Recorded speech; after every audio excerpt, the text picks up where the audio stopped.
Lake City to order. If everyone would stand and for the Pledge of Allegiance to be led by the Boy Scout of America, Troop 85 of First Presbyterian Church for the Pledge of Allegiance and remain standing to the invocation.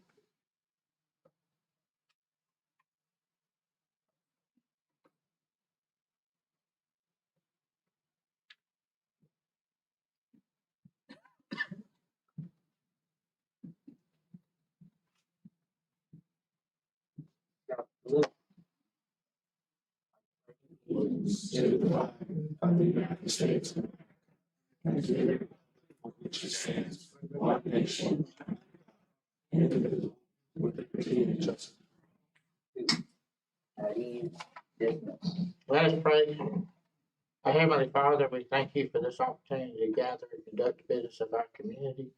We ask you for your guidance, that what we do is pleasing in your eyes for the betterment of our community. Help us still get through this pandemic. Look after our citizens, our troops, our first responders. And in your name we pray. Amen. Amen. Thank you.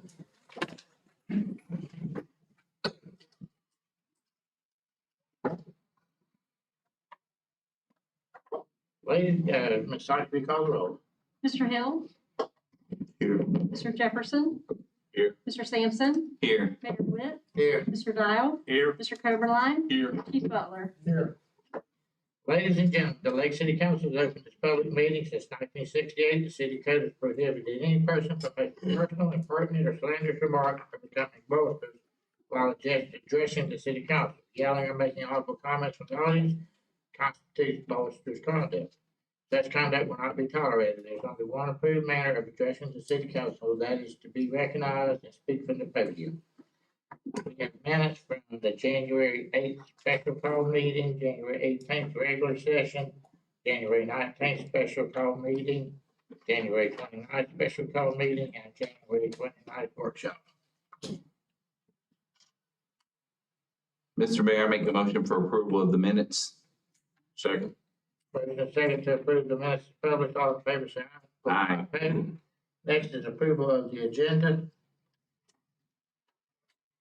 Move to approve the minutes, public. Second. Motion and second to approve the agenda published, all in favor say aye. Aye. Opposed?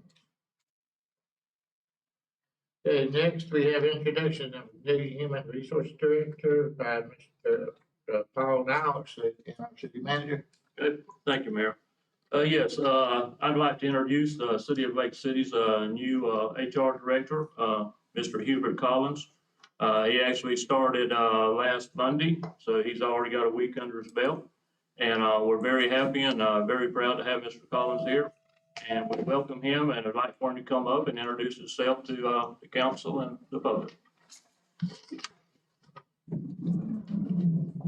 It's a pleasure to be here. As Paul said, Strauss said, I'm Hubert Collins, I'm the director. A little bit about myself. I'm retired military. I retired in 2002. I've been in several industries in the HR world, software, engineering, federal government, of course, medical manufacturing, and finally, of course, medical billing. So I've got a little bit of a diverse background. I welcome you to look at my resume. It's public, so anyone can see it. I'm happy to be here. I actually spent a lot of time in Lake City in previous years. I was here for about 10 years. Did a lot of coaching for baseball, softball, football, those kinds of things. The youth activities here are great. I had to leave for a job, and I'm happy to be back. And thank you for the opportunity. Thank you. Welcome aboard.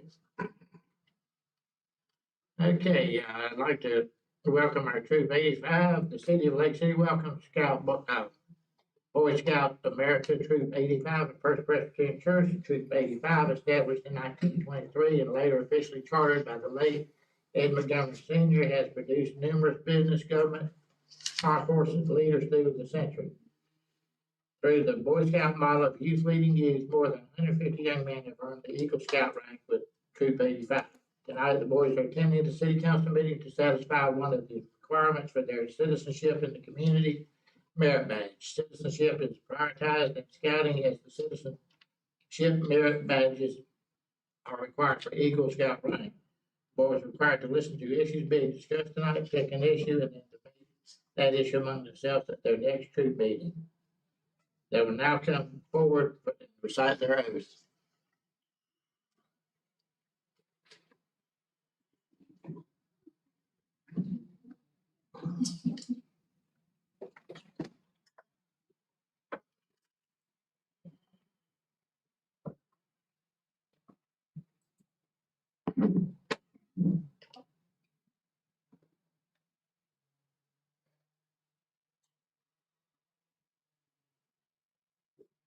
Scout sign.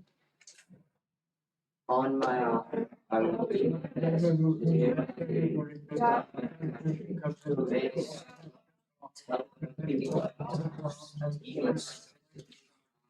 Two. At ease, dismiss. I'd like, before we get.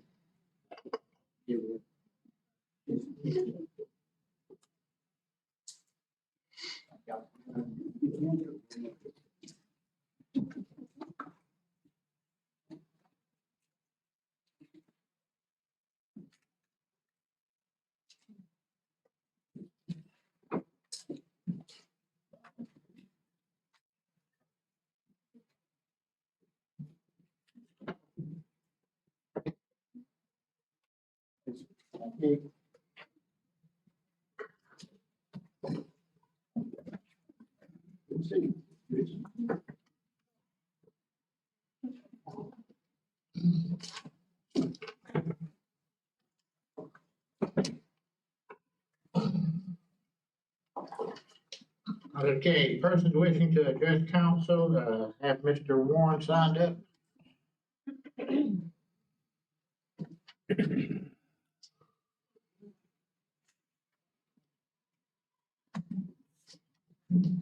Mr. Mayor, Council, Sylvester Warren, 930 Northeast Oconee Terrace. Mr. Mayor and Council, Mr. Mayor, I guess I do want to start out by saying that I turned in my form to speak. I'm speaking on quite a few issues. I know sometimes we get busy and we tend to not see those things, but I'm speaking on a variety of items on the list. I just wanted to bring that to your attention. But in the public comment section, Mr. Mayor and Council, I just want to recap from our January 29th workshop meeting to make sure that we're going to be on the agenda for those issues on the 22nd, and to also make sure that those are going to be items that's going to be discussed, and we're going to be able to take action on those items. Also, I spoke to the clerk, and Andy Maddox Park wants to present on that same day. I hope she's communicated with you, Mr. Mayor, which I believe she has. And we also want that particular presentation to be on there also with the ability for the council to take action. Also, Mayor, I spoke to you about Black History Month banner. King Lavish is making that banner. George and Warren Foundation, along with JEC, we're going to pay for that banner. And hopefully we'll have it Tuesday or Wednesday, and we can begin to hang them on each end of the downtown signs, along with the Illustrious Festival signs. That'll be fine. And that's it. I see you on item 18, Mayor. Okay. Aye. Mr. Ogilvy, were you gonna speak at this time?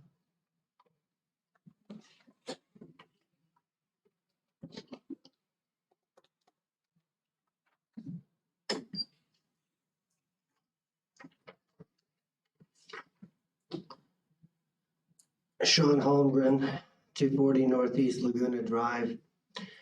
I understand we're going to discuss the manager's compensation package this evening, correct? We're gonna discuss the situation, yeah, Is this the time for me to comment? if you want to. I think it's important to look at the background of any individual that you're going to give the highest salary that you've ever given to an employee in the city history. I think it's important that you look at the reasons that he left each of the previous employers and whether or not they would rehire Where this Mr. individual. Thomas withdrew his application. I'm sorry? Were you aware Mr. Thomas withdrew his application? No. He did. Okay. So are you going to be talking about Mr. Adams this evening? We'll discuss the situation. Okay, thank you. Mr. Welker?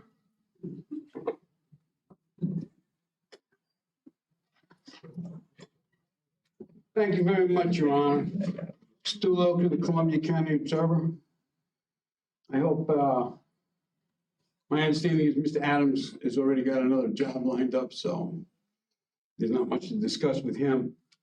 But I do have a question about what happened at the January 19th meeting. At the meeting, Mr. Jefferson said to Mr. Adams, who was sitting right there, he said, "I have one final question for you. I noticed in most of your past managerial positions that the clerk reported to, the city clerk, reported to the manager. Here in Lake City, the clerk reports to the council. In your management style, do you foresee in your past professional positions, have you had any difficulty with that? And what are your thoughts on that?" I went and looked at all the websites that I could find that Mr. Thomas worked. I couldn't find one website where it said who the clerk worked for, not one. I mean, I couldn't even get close. They had the clerk. So my question is, because I know I asked Mr. Jefferson before, and he said he just thought out of the clear blue sky, basically my words, that he would ask that. Where did you find that? Because I couldn't find that anyplace. Where did I find what?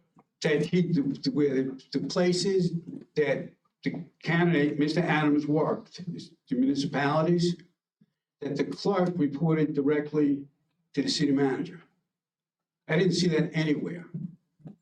So my question is, where did you see that? Because I went to all those websites where it said that he worked, and it never mentioned who the clerk reported to. So my question to you is, where did you see that? It was in some of the material that was forwarded to me, to us. I don't know, was this resume or what it was. I read it. You read it that the clerk reported to the city manager. It is talked about in some of the positions that the clerks in some of those positions reported to the manager versus reporting to council. Thank you. I looked, I'll look again. I couldn't find that, but I'll look again because I'm troubled by that. I didn't find that on the internet. I didn't find it in the material either, but I'll look again. I may have missed it, so I'll look again. And the other thing, that a couple of the minutes are wrong. I think you've got a parliamentarian sitting here, and Mr. Coble, the city attorney, those motions are not being read back. And what's going on with those motions are not accurate in at least one of the minutes, which I'm running out of time, so I'm not going to go through that now. But you guys just approved those minutes tonight, and the motions are wrong. So I think the clerk needs to begin reading back the motions as they appear in the minutes, and look at whatever section of Robert's rules you're using, where it says the clerk has to, it's verbatim. Whatever Mr. Sampson said in the motions, because he appears to be the motion maker, has to be in the motions. So in the minutes where it said Mr. Thomas would relocate to Columbia County if he couldn't find a place in the city, nobody said that. I couldn't hear it. I listened to it 10 times. So this city council needs to kind of start following its own rules. Thank you very much, Your Honor. Next is approval of the consent agenda. I move to approve the consent agenda, Mayor. Second. Motion and second to approve the consent agenda. All in favor, say aye. Aye. Opposed? Okay, presentations. Mr. Zach Paul, Columbia County Quarterback Club President.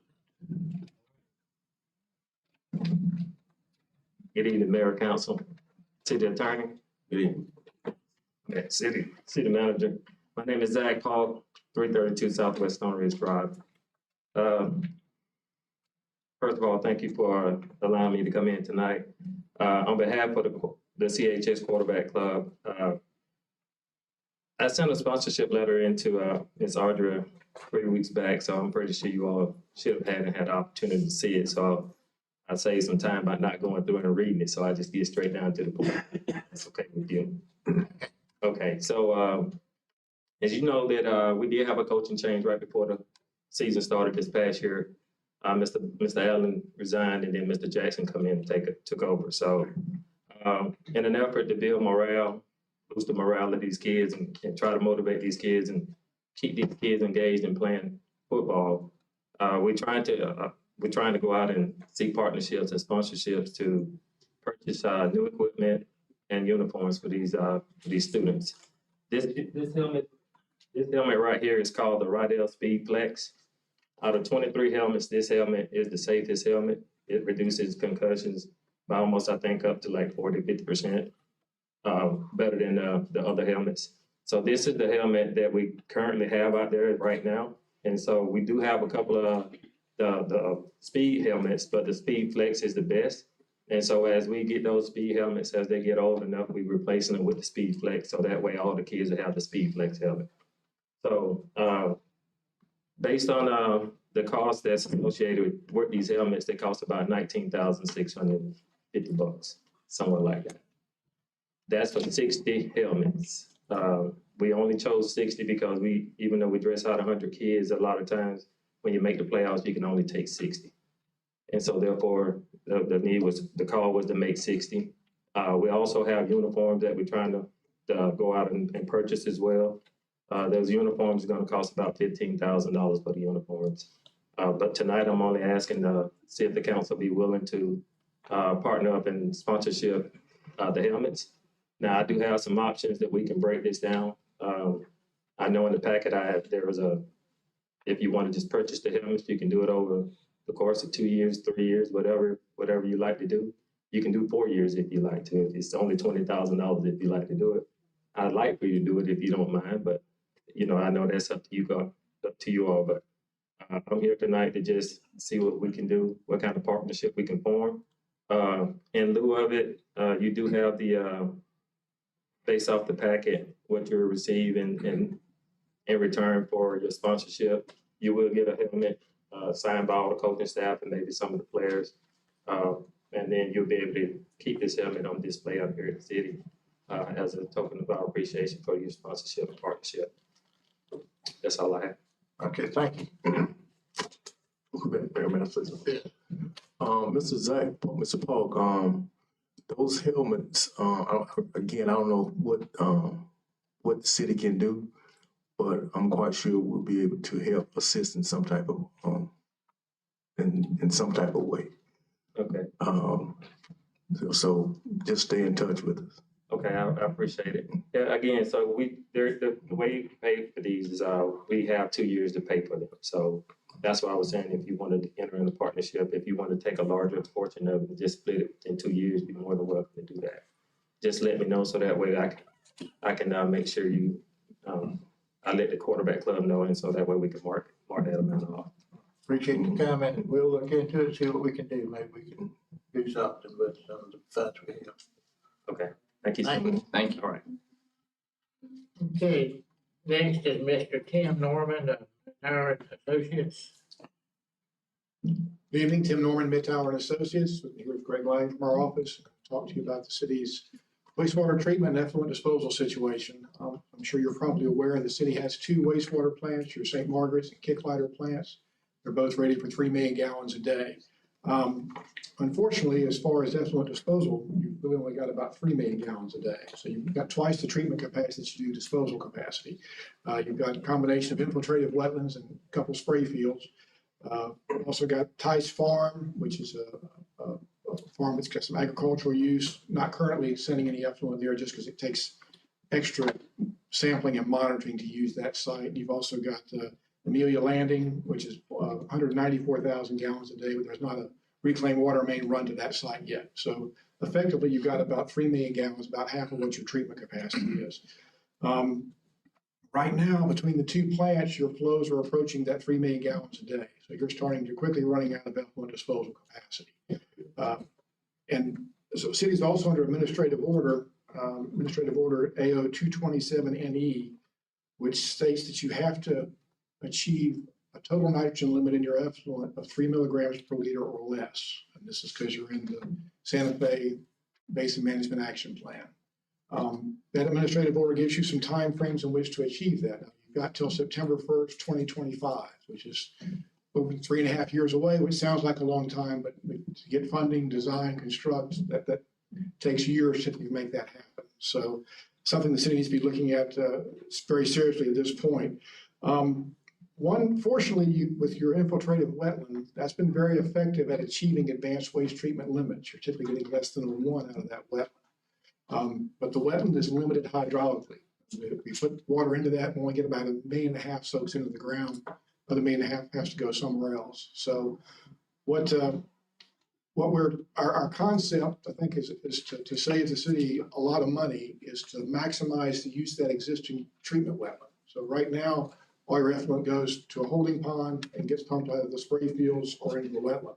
But since we got to provide advanced waste treatment everywhere, I thought us to put it in the wetland first, let it all get treated to advanced waste limits, let whatever, typically about 1.5 million will soak into the ground, pump the remaining 1.5 million back out to the holding pond, and that can go to the spray fields. It will have achieved advanced waste treatment limits. So, or it can go to the public access reuse system. So until you get to that, by 2025, you got it. Right now, you don't have to meet the requirement. By 2025, everything you land apply is going to have to be 3 milligrams per liter or less total nitrogen. And there's alternatives. You could go and make improvements at each wastewater plant. It's going to be very costly to construct. They're really not designed for nitrogen reduction capabilities. So it'd be very costly construction-wise and operationally to do that. At St. Margaret's, there's really not much room to do much of anything there. The site's so congested. So we think this concept, it's going to require a water level control structure, a little pumping station in the infiltrated wetlands and some piping. It's going to be a lot less expensive than building massive treatment facilities at your plants. Now, the existing wetland, we're not sure exactly what its limit is. And we're going to work with Chris Keller of Wetland Solutions, and he's going to do some modeling and some additional sampling to determine how much can that wetland handle. Maybe it handles 3, maybe it handles 4, maybe up to the 6 MGD. We just don't know yet. But they would do a study and evaluation on that to see what the wetland can handle from a treatment standpoint. It may require we have to build additional wetlands. We just don't know yet at this point. But again, it's going to be very important that the city find additional disposal capacity. Right now, as long as you keep ahead of your flows, you're okay. But at some point, if you start getting a lot of development or big commercial industrial user and you don't have sufficient disposal capacity, you might be able to take on that customer. So it's something you've got to keep the disposal capacity ahead of the demand. Another thing that we're working with city staff is to try to optimize your existing plants so they will remove as much nitrogen as possible, working with the manufacturers reps and things like that and with staff to try to optimize that. Because the more we can remove at the plants, it's less work the wetland has to do, and the more it can be able to treat to get to advanced waste limits. So, another benefit of going to the wetlands first allows us maybe to take the holding pond offline. I'm sure it's full of all kinds of junk. This needs to be cleaned out and maintained for years. Give you that opportunity to do that as well. So again, we think what we're proposing here is to be the best solution for you. You can look at doing physical improvements at the plants, but I just know they're going to be very expensive. And it's probably not in your best interest to do that. Now, the deadline of the administrative order is we have to submit a plan of action by March 1st. The plan of action just says what we're going to do to achieve this, which can talk about doing the study, the evaluation, design, and whatever physical improvements. Again, you've got to start implementing that September 1st of this year and have it in place by September 1st of 2025. So, those deadlines are approaching. They're certainly achievable at this point, but again, I don't think the city can really stand to wait too much longer to start moving forward. Now, we do think there's, in the current environment, there's significant grant monies to help with this. You're in a spring shed, so there's a lot of money being thrown around out there for these type of projects, and Greg can kind of speak to you a little more on that. Mayor, very briefly, the wetlands idea and potential solution is great because it saves the city a lot of capital improvements funding, but also I believe it will attract significant grant funding from Suwannee River Water Management and DEP, because the wetlands solution provides something that those regulatory folks really want, which is advanced treatment, but also aquifer recharge, because that's the beauty of the wetland system is once it's polished to that AWT standard, a vast amount of that water goes back into the superficial aquifer, which benefits our springs and rivers and so forth. So what we've seen in recent years is a number of these wetlands projects that we've had years past funded, but we've seen more than ever funded. Recently, in the last 2 or 3 years, I can think of 3 that we're working on that were 100% grant funded through DEP Springs program or other wastewater programs. So that's it. I just think it's important that you guys know that it's both very beneficial from a capital cost, but it's also beneficial from attracting grant funding. Look at this path. Thank you. Thank you. And we've got a proposal that we've submitted to staff to look at to start moving forward with this. And like I say, whenever you are ready, we'll get started on it. Okay. Mr. Dow, Mr. Sampson, if y'all want to that for the utility meeting. Thank y'all. Thank you. Thank you. Okay, next I have Ms. Susan Mears, Veterans Memorial. Hi, my name is Susan Mears. I reside in O'Brien, Florida. With me tonight is my friend Rosie Smith, a resident of Lake City. We are here to present an idea for a Veterans Memorial that would include all veterans in every branch of the service. Our idea is not original. It would consist of a flagpole, an American flag, and ground around it. The ground would have to be prepared for the laying of the bricks around the flagpole. I passed out a brochure to you, or some information you can look over later. To help defray the cost of this, we are suggesting the sale of these bricks at a predetermined price. The bricks would be engraved with the name, rank, branch of service, war or conflict, and the years served. The article that I passed out is from the Highlands News and Sun, which is in Lake Placid, Florida, which is in the Sebring area. And this was put together by the home owners of Placid Lakes. It was kind enough to include the name of a gentleman who was in on the Placid Lakes project from the ground up.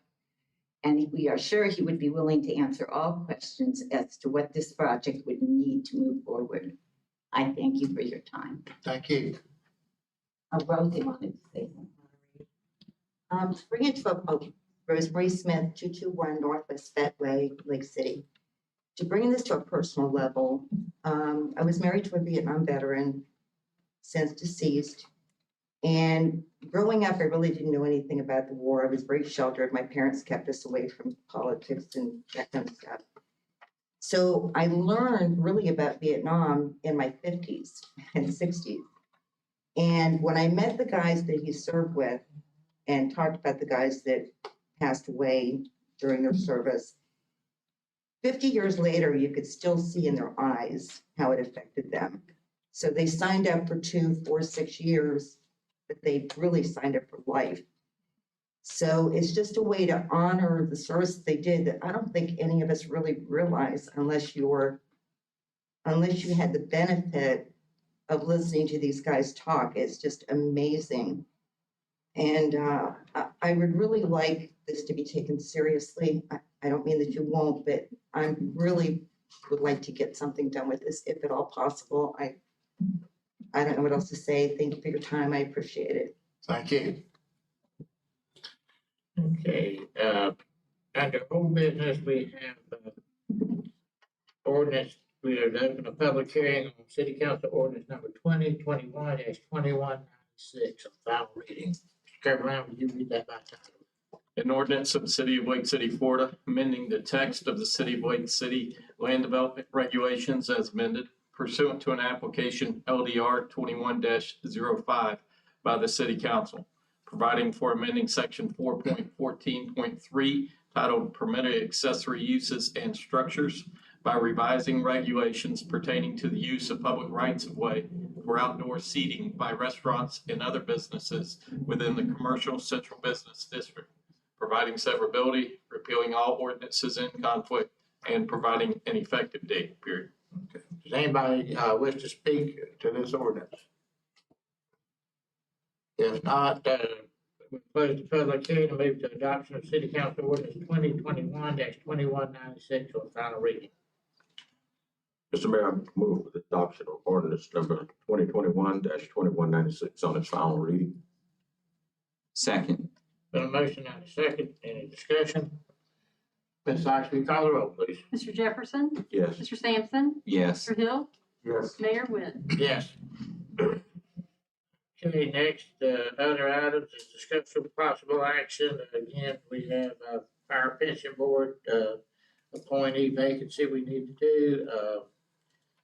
So we're still looking for that. On discussion of possible action, planning and zoning board, we've received an application from James Carter. Any motions regarding Mr. Carter? Mr. Mayor, I'd make a motion that we appoint Mr. Carter to the Planning and Zoning Board. Second. Got a motion and a second. Any discussion? Ms. Sykes, will you call the roll? Mr. Sampson, Yes. Mr. Hill, Mr. Jefferson. Yes. Mayor Win. Yeah. Okay, item 17 is update on Wilson Park Community Development Block Grant. Mr. Dial. Yes, Mayor. As we're all aware, over the last several months or so, we've had a lot of changes and, there's been a lot of discussion about the CDBG. So we was fortunate enough to have Miss Melissa Fox here this afternoon from Fred Fox Enterprises. They administered the grant to give us an update and answer any questions that we may have on it. Okay, thank you. Hi, good evening. My name is Melissa Fox. I'm with Fred Fox Enterprises, and we are the city's grant administrator for this project. The city received the award letter from DEO, the Department of Economic Opportunity, the funding agency, last August. Since then, the city advertised for, selected a grant administrator, and upon selection of our firm, we began the environmental review process. This process is about a 6-month process. It's notifying different state agencies as well as federal agencies, as well as any possible American Indian tribes that might be in the area. It allows them to have time to review the project, provide any, feedback on that. One of the agencies that was notified was the State Clearinghouse. The State Clearinghouse did request additional time to review the project. We have since received the clearance from the State Clearinghouse at the end of January, so just last month. The next step in that, so now we can move forward since we've received clearance from them, we can move forward with the final floodplain publication. It's my understanding that has been forwarded to the city for review. Upon your approval, that notice will be published. And then after that, the environmental review will be finalized and will be sent over to the city for signature. Once that has been signed, then we move into the concurrent notice period where we'll actually publish another publication. That concurrent notice will allow for 16-day public comment. After that 16-day public comment period, then we can move forward with submitting the environmental review to DEO. And they have 16 days to either come back and request additional information or to approve it. Upon their approval, they'll issue what is called the release of funds. And that's basically the city's almost in essence like a notice to proceed. That's your authorization to move forward with the project. Because you came in with plans and specs, when we submitted that application, we submitted those plans and specifications. You're essentially, you would be ready to go to bid. We'll order a wage decision. We'll request approval from DEO of those plans and specifications. And then as soon as they issue that wage and issue that approval of the plans, we'll be able to work with your engineer and the city will coordinate the bidding of the construction. So we anticipate maybe, we'll maybe have bids back by June of this year. And then once that has been reviewed, the engineer has made a recommendation to award, then we'll move forward into the construction phase. Do you have any questions or? Anybody got any questions? I guess not. Okay. Appreciate it. Thank you. All right. Well, anytime if you do have any questions or anything like that, just please feel free to reach out to us and we'll be happy to come and update. Thank you for coming. Thank you. Okay, next item is discussion possible action, city manager position. Mr. Warren wants to speak on this item. Mr. Mayor, if you, I guess I speak to it now. Sylvester Warren, 930 Northeast Oconee. Mr. Mayor, I guess,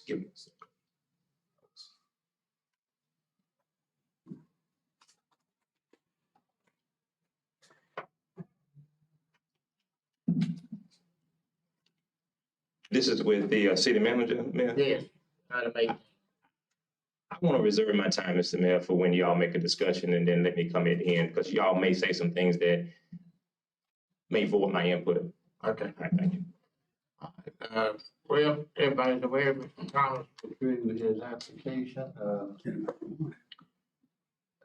Anybody got any comments, questions, discussion? I think I'm concerned about the applicants that were provided not being willing to fit within the advertised salary range. I think that's an important part of the process. And, you know, Mr. Thomas at least was close. And then I know with the other candidate that pulled out, it leaves us with no candidate. So we're back to square one. And I think, you know, there was other applicants. I think Ms. Narlock, we need to hear from her, what her plan is moving forward. She's making some money here and we've engaged her. We don't have a candidate. I'm just concerned we went through this process. We had two people and evidently they weren't as serious as we thought about this position. Now, I understand they were both interviewing other places at the same time, but to get to the end of negotiation and then find out that they're not interested in the salary range as advertised is a real concern. I don't know how, especially the one candidate, how can you come back and say, you know, I'm only applying for jobs in the 175 range when we didn't advertise anywhere near 175? So to me, that's a real concern. So why would you even make the final four if you already knew you weren't going to fit into the qualifications, what we were looking for in a manager? So I'm really concerned about that. So moving forward, I'd like to hear from Ms. Narlock and see what the plan is, and we need to hear from her sooner rather than later. Okay. I know we gotta go back and look at who we got. I did speak with her and she said that she would put it back out to try to get some more applications coming in. So I think we do need to, and we may have to have a special meeting or something to deal with it. But at this point, I guess we need to, as a council, do look at those applications, see if there's anybody we're interested in, or see if anybody else applies in the near future. Y'all got any other comments? Yes, Mr. Mayor, for the future, if we re-advertise or advertise it again, it may be helpful if we would advertise the salary range as well, so that we won't get to this point at the end and somebody saying, well, then I can't come for that amount, or I want this amount. We've already established that, whatever that range is, it's out there. And if they can't fit within that range, but then they probably won't apply. But just that piece of added information may help us to avoid getting to this issue about salary at the end of it. But needless to say, I'm disappointed the way this fell apart at the end. Yeah. I'm like you, Mr. Jefferson. I was disappointed as well. Like I say, we're back to square one. So, yeah. Mr. Dow, you still have the helm. All right, Mr. Loker.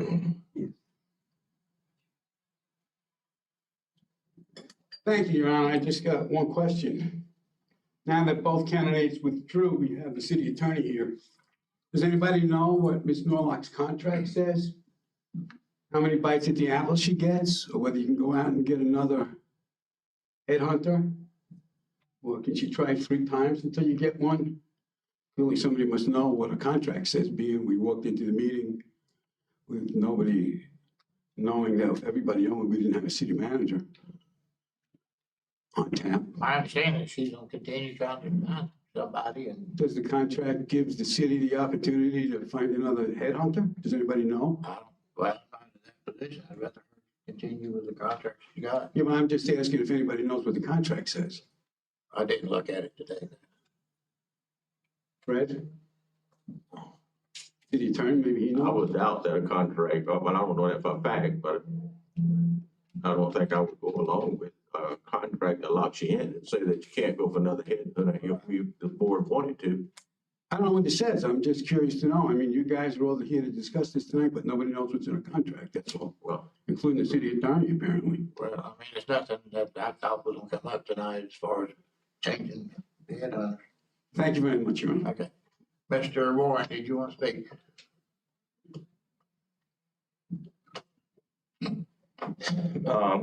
Mayor, Council, Sylvester Warren, 930.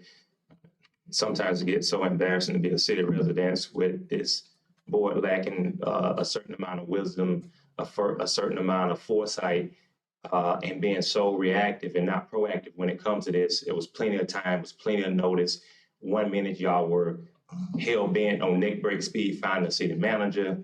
Then y'all get this head firm, you got Ms. Norlock, and you're telling me, if I'm understanding correctly, that you all as a council did not put in the contract what y'all were advertising for as for a salary range, and somehow y'all let Ms. Norlock not communicate that? Is that what the council is saying? I'm not saying that. Well, how did it happen? I mean, at the end of the day, the buck stops with you guys. So how were they not aware of their salary range? I think they were. And Ms. Norlock expressed that to them? I'm sure she did. Mr. Mayor, Council, would there be any additional costs? I guess my question is to the firm, she's gonna continue her same price until she finds us one. Is that what the contract says? That's my understanding. All right, Ms. Sykes, I would like a copy of Ms. Norlock's contract. I'm doing a public records request for it so we can see what's in it. Also, Mayor, as a council, I guess not. I guess y'all have already made a decision at some point because you said that you didn't even think that you all were even going to be discussing switching parties on finding someone else to city manager. So I don't know where that was decided at. I thought we decided everything in the sunshine. I haven't discussed it with Ed. I mean, you gave the impression. I'm not saying that you did. I apologize if you take it that way, but the way it came off.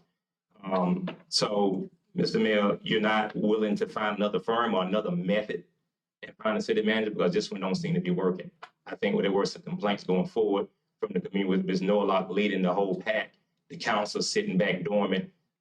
She was even giving y'all questions to ask candidates. I think at some point, the council and you, Mr. Mayor, need to take a stronger position in who our next city manager is going to be, given the fact they're going to be taking orders from you all, not Ms. Norlock. Thank you. Okay. All right, we'll move on to new business. We have City Council Ordinance 2022-2215. An ordinance of the City of Lake City, Florida, amending the official zoning atlas of the City of Lake City land development regulations as amended, relating to the rezoning of less than 10 contiguous acres of land pursuant to an application Z21-08 by the property owner of said acreage, providing for rezoning from commercial intensive to commercial highway interchange of certain lands within the corporate limits of the City of Lake City, Florida, providing severability, repealing all ordinances in conflict, and providing an effective date period. Okay, is there a motion to the City Council Ordinance 2022-2215 on first reading? Mr. Mayor, I make a motion for approval of City Council Ordinance 2022-2215 on the first reading. Second. Been a motion and a second. Any discussion by council? Ms. Sykes, will you call the roll, please? Mr. Sampson? Yes. Mr. Jefferson? Yes. Mr. Hill? Yes. Mayor Win? Yes. Okay, we'll move into resolutions. We have City Council Resolution 2022-009. Okay, Ron, I'll do that by title. A resolution of the City Council of City of Lake City, Florida, authorizing the execution of an application to the Florida Department of Transportation, providing for the acceptance of a pre-approved grant of highway traffic safety funds in the amount of $40,000.00 for strategic traffic enforcement program, including speeding and aggressive driving, and providing for an effective date period. Okay, Mr. Warren, you want to speak on this one?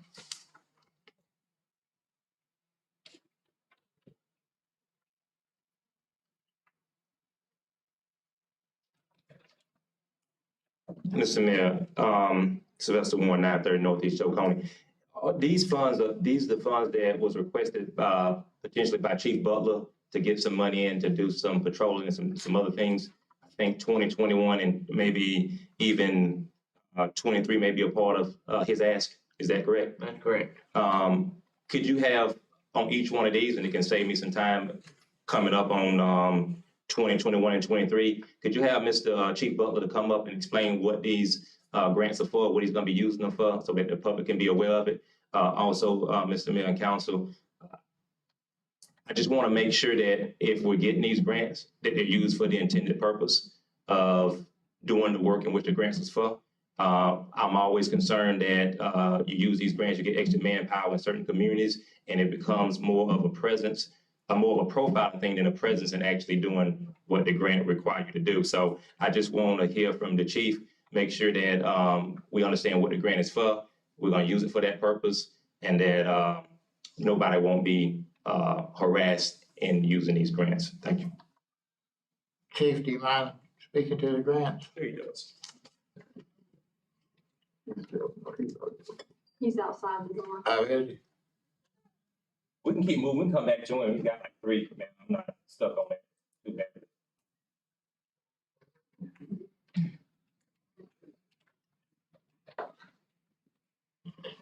They asked if you could speak to these 3 grants, what they're for and how. Sure, these are the DOT grants we apply for every year. Normally they go on 3-year cycles, so last year we were not qualified, but now we do qualify for all 3. The first one is Speed and Aggressive. This is the $40,000 grant. This allows us to put officers out, run radar in our troubled areas.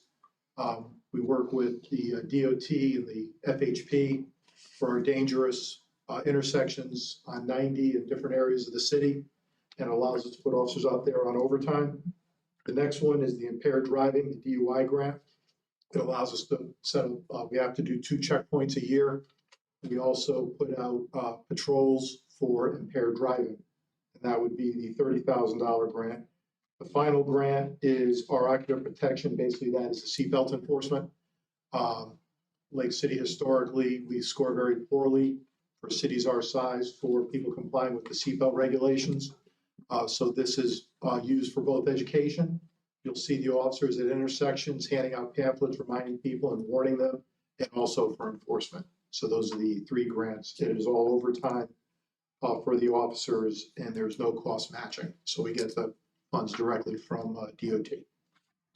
Thank you. Sure. Mr. Mayor, just to follow up, Chief, you hold tight for a second. Mr. Mayor, real quick, is there any way that, and maybe the chief can notice, because I've noticed on the website that the police department do a lot of Facebook posting. I have not seen the police department post anything for reward money for murders. I don't know whether they can find a grant, would be helpful, whether or not the city would be willing to put up some money. Because we got a lot of murders in the community in which I live in. And I think that we all should care about human life. I think I position myself to say to this council and to other people that this is a humanitarian crisis. That way, you know, people like yourself, Mayor, and other people who don't live in the community on a humanity standpoint can get involved in helping to deal with this issue. So is there money for that? Is the council willing to put money in the pot for that? I think sometimes when there's a monetary incentive, some people come forward. That's an option. And also on Facebook, instead of the police department trying to defend their poor crime rate, would they spend most of that time either telling the community that they're going to get it back to a safe point, telling parents that they're going to get them to a point of not grieving and to a point of some type of justice and resolve, versus every time we look on there, the police department at times are trying to defend their crime rate record. I think that's very offensive to people who kids have been killed, and it's very insulting, if not to your community, Mr. Mayor, and other communities, definitely in particular the Black community. Thank you.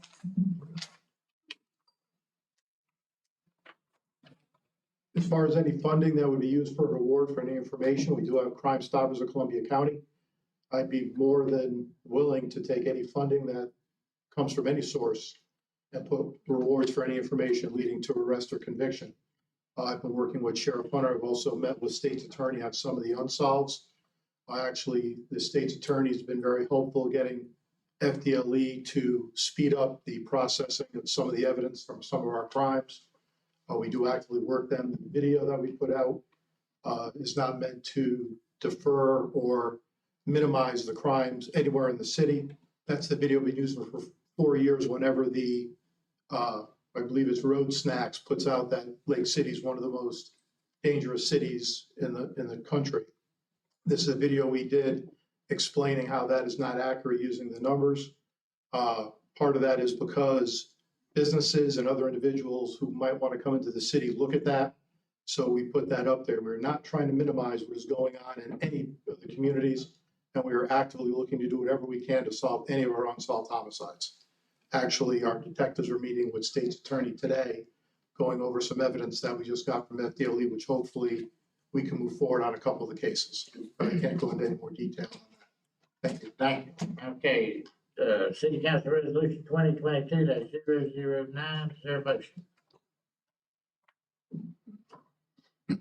Mayor, I move for the approval of resolution number 2022-009. Second. Been a motion and a second, any discussion?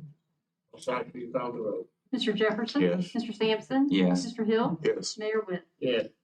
Next is City Council Resolution 2022-010. Mr. Coburn, you read that by title. A resolution of the City Council of City Lake City, Florida, authorizing the execution of an application to the Florida Department of Transportation, providing for the acceptance of a pre-approved grant of highway traffic safety funds in the amount of $30,000.00 for a strategic traffic enforcement program, including impaired driving, and providing for an effective date, period. Okay, Mr. Warren, you get that one down too. I think that the police chief, I think he's dealt with that one. I think he dealt with all three of them. So I would just defer to go down to, I think my next thing is number 23, Mayor. And I'm. Okay. All right, is there a motion as to City Council Resolution 2022-010? Mr. Mayor, I move for the approval of resolution number 2022-010. Second. Been a motion and a second, any discussion? Ms. Sykes, will you call the roll, please? Mr. Jefferson? Yes. Mr. Hill?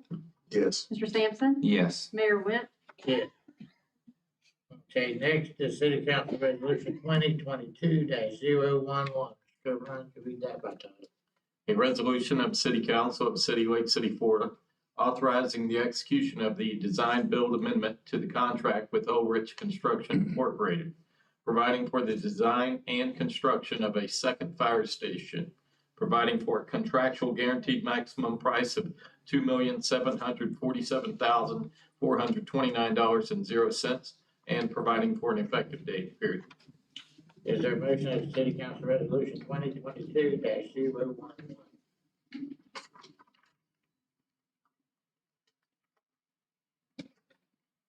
Mr. Mayor, I move for approval of resolution number 2022-011. Is there a second? Second. Been a motion and a second, any discussion? Yes, Mr. Mayor, I've got some questions on this. So we had just discussed with the county some issues at this site with both a drainage easement and a driveway and cost of maintenance. Have those items been solved as part of this contract? That's the first question. Mr. Dowd, you know if that has been resolved yet? I have not heard of a resolution to that yet. I don't know if the chief has heard any more information since that meeting or not, but I have not. Okay. I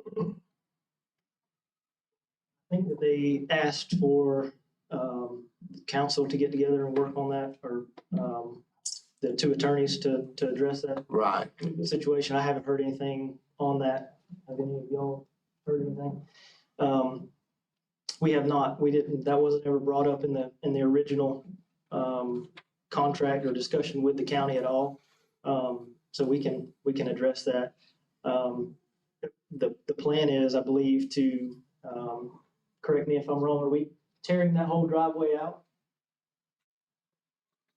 The driveway at the library, to the library? Are we utilizing what is there? that's all existing.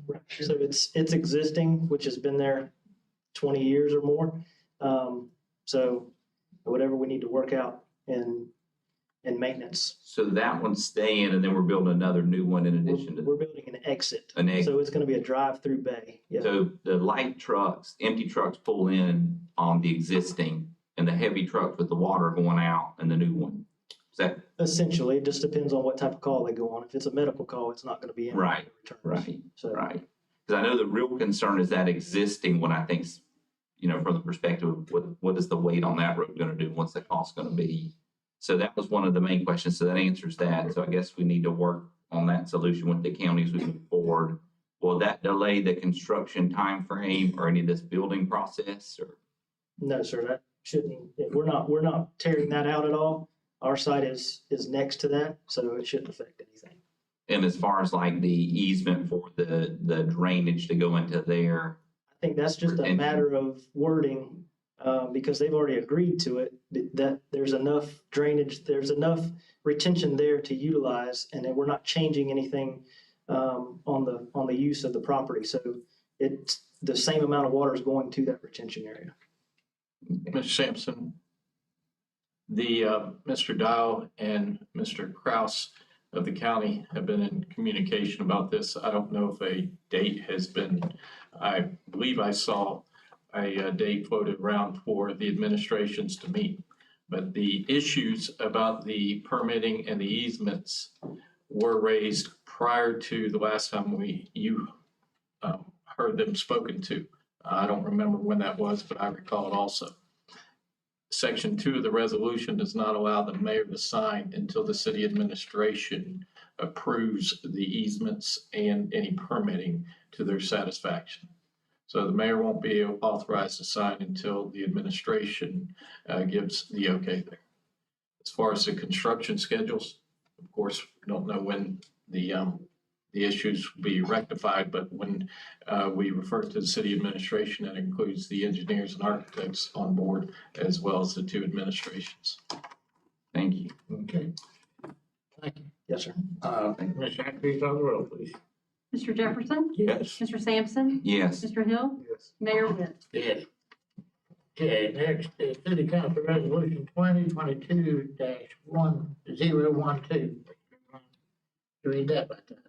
A resolution of City Council of City Lake City, Florida, authorizing the execution of an interlocal agreement with Columbia County, Florida, providing for the engagement of the county's building official to act as the city's building official, providing for severability, providing for conflicts, and providing for an effective date period.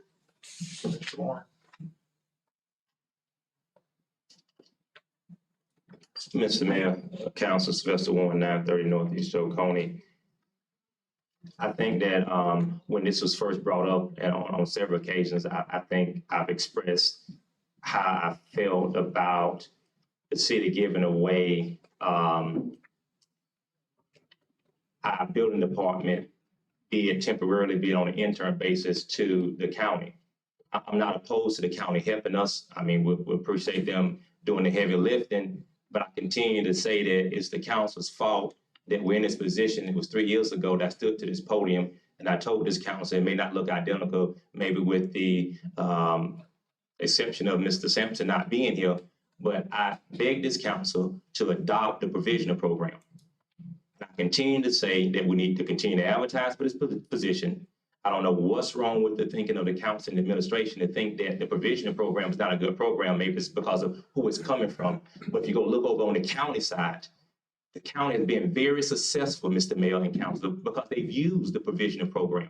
It is a tool that can be used out of the toolbox so that you can succeed in making sure that people are coming up behind the current building inspector being trained so they can also become building inspectors while on the job training. It's nothing bad about it.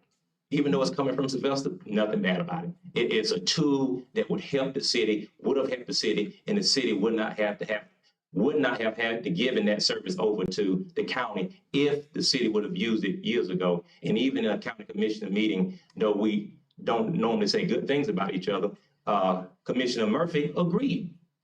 Especially right. If they were to use this, they would have been a lot better off and they would be ahead of the curve on this. So, Mayor, all I'm asking is that you guys use some wisdom on this thing moving forward, continue to advertise for the position, and I don't know, maybe make that a new thing within City Hall, provision program, and maybe, talk to the interim city manager, new city manager about implementing that particular program. I think it's very, very smart. That's why you're using the county now, because they've used it. Okay, is there a motion that City Council Resolution 2022-012? Mr. Mayor, I make a motion for approval of City Council Resolution 2022-012. Second. Got a motion and a second, any discussion? Ms. Sykes, will you call the roll, please? Mr. Sampson? Yes. Mr. Jefferson? Yes. Mr. Hill? Yes. Mayor Witt? Yes.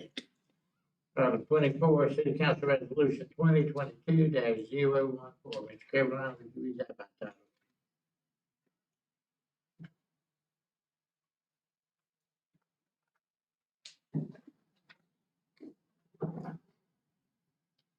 A resolution of the City Council of City Lake City, Florida, accepting a bid from Anderson Columbia Corporation Incorporated related to the pavement rehabilitation of runway 5-23 at the Lake City Gateway Airport, providing for a contract price not to exceed $1,237,438.72, providing for the execution of the contract and providing an effective date period.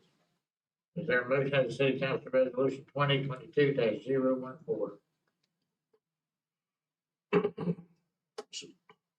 Mr. Mayor, make a motion to approve resolution 2022-014.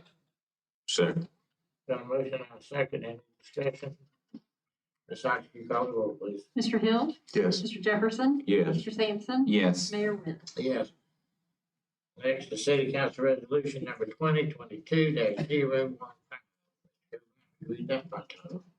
A resolution of the City Council of City Lake City, Florida, authorizing the execution of the First Amendment to Agreement Number LPR 0016, providing for an extension to the contract end date and providing for an effective date period. Is there a motion of the City Council Resolution 2022-015? Mr. Mayor, I move to approve resolution number 2022-015. Second. Got a motion and a second, any discussion? Ms. Sykes, will you call the roll, please? Mr. Jefferson? Yes. Mr. Sampson? Yes. Mr. Hill? Yes. Mayor Witt? Yes. Next, the City Council Resolution 2022-016. Mr. Cameron, would you read that? A resolution of the City Council of City Lake City, Florida, authorizing the execution of an application to the Florida Department of Transportation, providing for the acceptance of a pre-approved grant, a highway traffic safety funds in the amount of $25,000.00 for a strategic traffic enforcement program, including occupant protection, and providing for an effective date period. Okay, Mr. Owen, did you want to speak on this one? No, sir. I think the chief covered that one as well. Okay. Is there a motion of the City Council Resolution 2022-016? Mr. Mayor, I make a motion for approval of City Council Resolution 2022-016. Second. Got a motion and a second. Any discussion? Ms. Sykes, will you call the roll, please? Mr. Sampson? Yes. Mr. Jefferson? Yes. Mr. Hill? Yes. Mayor Witt? Yes. Next is City Council Resolution 2022-017. Mr. Cameron, read that by title. A resolution of the City Council of City Lake City, Florida, authorizing the Lake City Police Department to enter into a memorandum of understanding with Learning for Life, a foreign nonprofit corporation, which operates and maintains the program known as, quote, Exploring Youth Protection, end quote, training, period. Is there a motion of the City Council Resolution 2022-017? Mr. Mayor, I move for the approval of resolution number 2022-017. Second. Got a motion and a second. Any discussion? Ms. Sykes, will you call the roll? Mr. Jefferson? Yes. Mr. Sampson? Yes. Mr. Hill? Yes. Mayor Witt? Yes. Okay, next is City Council Resolution 2022-018. Mr. Cameron, would you read that? A resolution of the City Council of City Lake City, Florida, authorizing the execution of an interlocal agreement with Columbia County, Florida, providing for the donation of parcels of real property commonly known as, quote, Richardson Community Center, end quote, providing for severability, providing for conflicts, and providing for an effective date period. Yeah, Mr. Warren, did you want to speak on that? Thank you, Mr. Mayor. Sylvester 11930 Northeast Oconee. Mr. Mayor, I take issue with this particular resolution. Not that I don't think it's a good idea that the county should be donated this property. I think the county has shown that they're more willing and have the pockets to invest in recreations. They've put millions of dollars in that building. I think it's only right they get it through donation. My issue comes with the ideal of whether or not there's a reverter clause, or would there be a reverter clause in that deed, just in case, for what the intended purpose have always been and as how we've always viewed it in the community, if that idea was somehow to change or a different direction were to take place, would there be a reverter clause? That's my biggest concern. That's the biggest concern of most people that I interact with, that asked me to ask that question when I came up to the podium. Is there any way that we can get an answer to that, Mr. Mayor? I hope that would definitely be the heart of everybody on the council. At least that would be my thinking.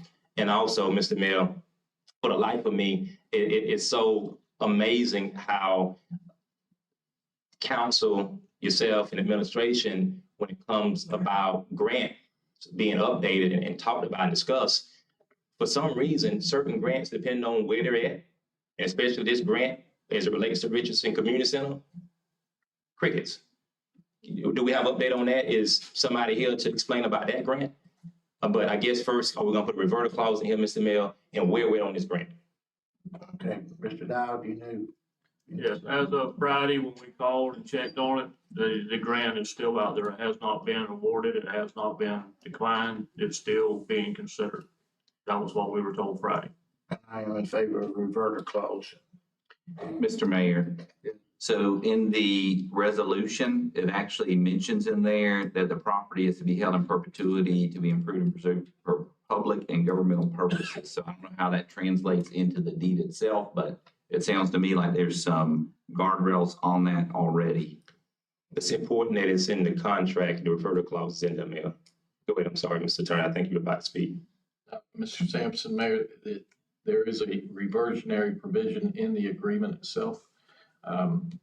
There's one that says that it'll revert to the city, and then it goes on to suggest that should the county ever surplus or attempt to convey the property to any third party for any reason, then the interest conveyed by the city to the county shall revert. Now, there will not be deeds exchanged until the city has clear title without a CDBG lien on it. And of course, you won't know whether or not there is a lien until the award is awarded to the city or some other applicants.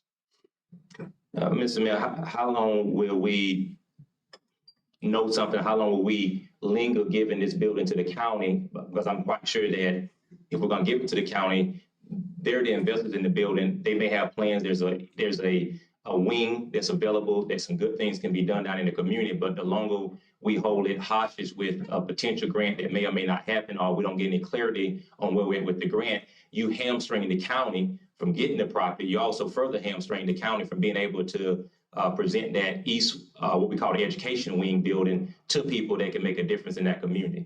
So when can we get some updates to know where we're at? So either we know as citizens, the county can know, and they can probably looking at potential people that can use that building to further uplift the community. Mr. Dowd, you know when that be decided one way or the other? That will be up to the government whenever they decide they want to fund it, the DO. I mean, all we do is we check for updates. Mr. Allday, he sends the email, he checks. It's still being considered. Like I said, if we checked Friday, it has not been awarded or it hasn't been declined. The only other option you would have was just to be decline the grant, just stay away from it if you wanted to do that.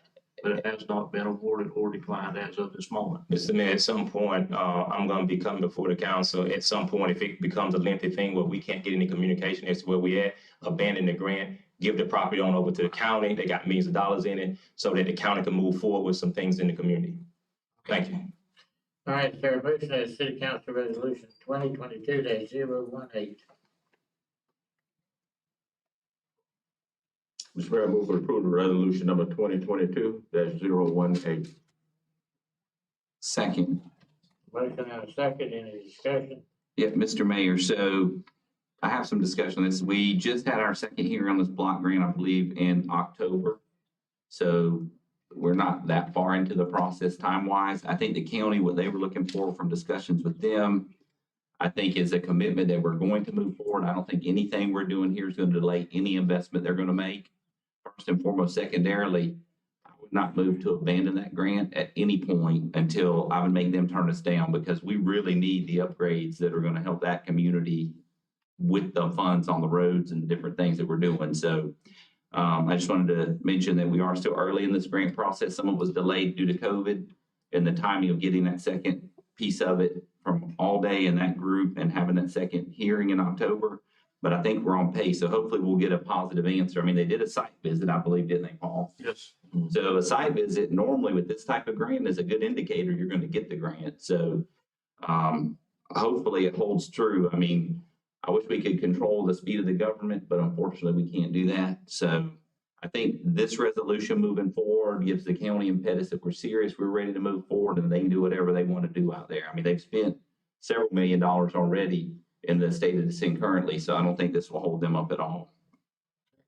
Ms. Sykes, please call the roll. Mr. Jefferson? Yes. Mr. Sampson? Yes. Mr. Hill? Yes. Mayor Whit? Yeah.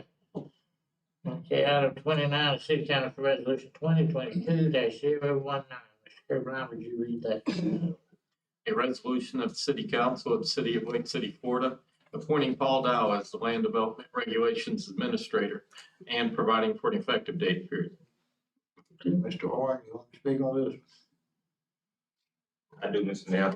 Mr. Mayor, how many people on the council? We got 4 people currently on the council, do we not? Yes. All right. Why we only, can we start hearing at least 4 voices? I mean, at some point, there needs to be more interaction between the council, meaning other than just one person. You're gonna give the impression that one person is running the whole city council. And one person can't speak for everybody. As it relates to resolution 22-019, Mr. Mayor, I have a problem with the way that it appears on the agenda.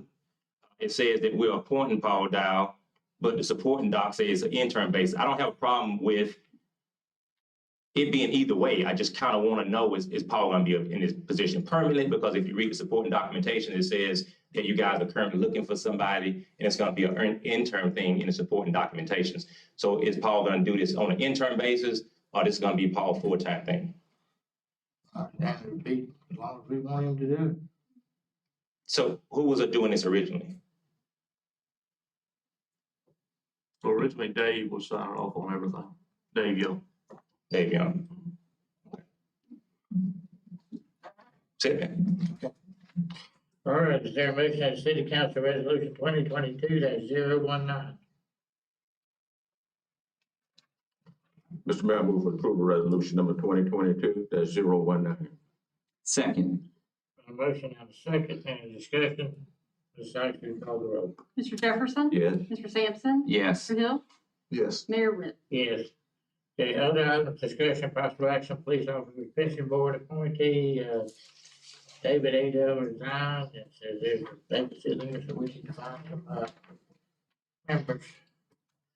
Next is discussion, possible action, application process for senior housing rehabilitation project.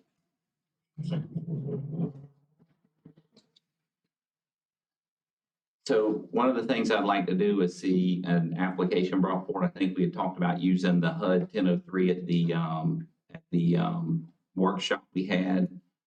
I would like to see that process get started so we can prepare not only just for whatever funds we could allocate from the ARPA funds, but also going forward to pre-position for that next CDBG grant. I think it's going to be crucial. There are some major funds out there. I think the timeline we've got now is from Ms. Fox earlier is June for the bids, which is going to put us probably right up to the end of this year to complete, and probably into 23 to complete the Wilson Park CDBG grant.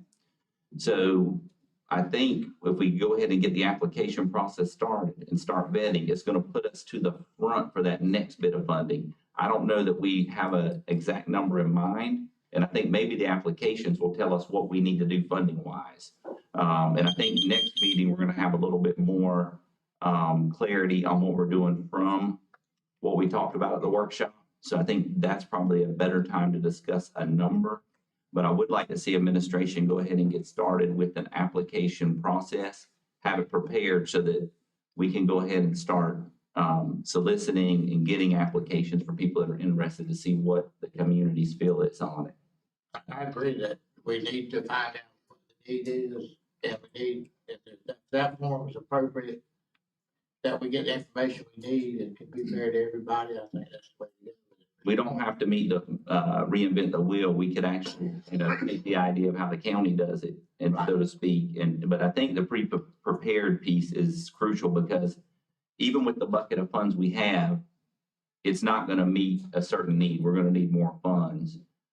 But I think going ahead and preparing for applications, start taking applications so we have projects ready, just like with everything else we do with utilities and everything else. When you have it ready, then it's easier to go and get the funding. Right. And so I think that's crucial. Okay, Mr. Warren, did you want to speak on that? Yes, sir, Mr. Mayor, Council, Festival 930 Northeast Oconee. I agree with Mr. Sampson. I think we talked about the workshop. I think it's important that we become extremely proactive as it relates to housing, given the shortage, given the great need. We talked a lot about how elderly people lack the finances to take care of their homes, being on fixed incomes. So this is streamlining this process is extremely important. So I do agree with Councilman Sampson on that, getting ahead of it, knowing what the needs are. I do think at the next meeting that we do need to set an amount. Myself and other people in the community would love to see nothing below what the county did. I think they used some of their ARPA money to do something not quite like this, but something similar, about $500,000. Also, I would love to see the portion that we allocate out of our ARPA money be used similar in nature to the CDBG money when they were repairing senior homes, that it goes in and it brings that senior home all the way up to Florida code, because I think that's a lot of the issues that we're having. I don't want us to go in and take a senior home and piecemeal it, and then him or her down the line have other issues. But if we go in there and we do everything, then we know that we've covered that senior 100%. We know that we have them up to Florida code. We just don't go in and fix their floor, and then their windows have a problem, or their roof is leaking, or they don't have sufficient heat and air in their home. So I would love to see us do something similar to the CDBG grant, where we go in and we bring it all the way up to Florida code, depending on what each applicant, what the applicants, the amount of applicants that apply. I think 65 and old is where we need to be at as far as age.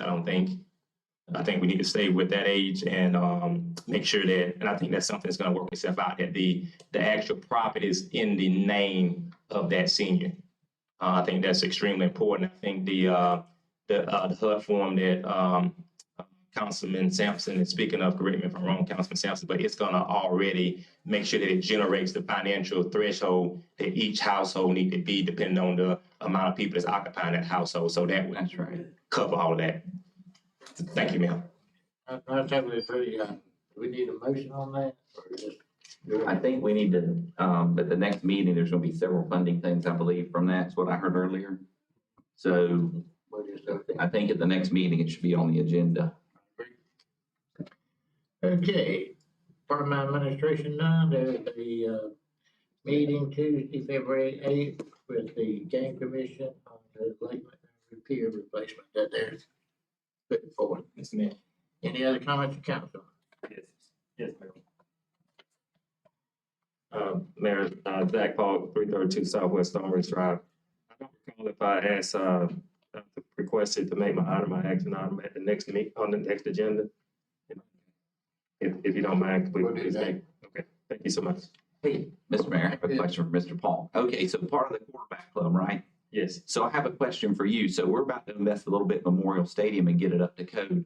What would be the opportunity to have a high school game there annually? Is there something we could talk about or discuss about? It's going to be a pretty nice facility when we're done with it. And it'd be nice to see the local team come down and play at Memorial once a year. That's something that's out of my hands right there. That would probably be something that Coach Jackson may have to make that call on. I know that the middle school played over there a good bit, and then the middle school kind of transitioned out to the high school. So I'm pretty sure if I go, I can speak with Coach Jackson and Coach Sheldon and see if we can get some of those middle school, maybe some JV games. I don't know. Once the facility is up and running, we can assess it at that time and see if we can get some games over there. But I know the varsity games, they're gonna play those varsity games out there at CHS. But I can ask them, Mr. Sims. Oh, yeah.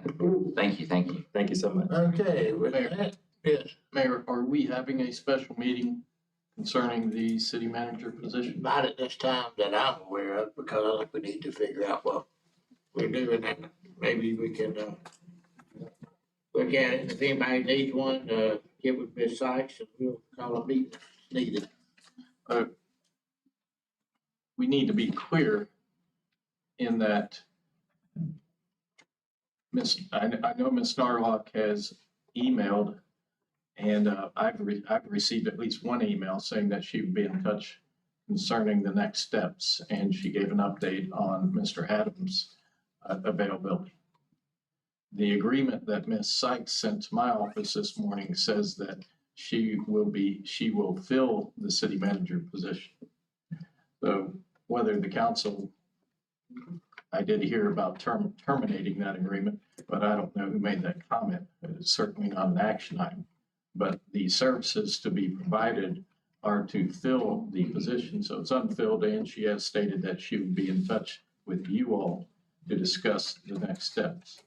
So I'll leave it at that with your comment that the city council can schedule a special meeting, so can the city manager, and so can the mayor. Okay.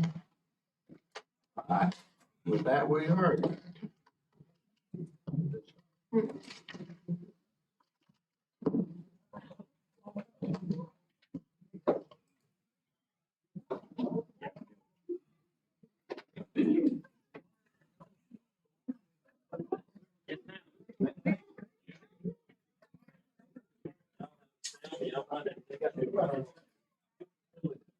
We are adjourned.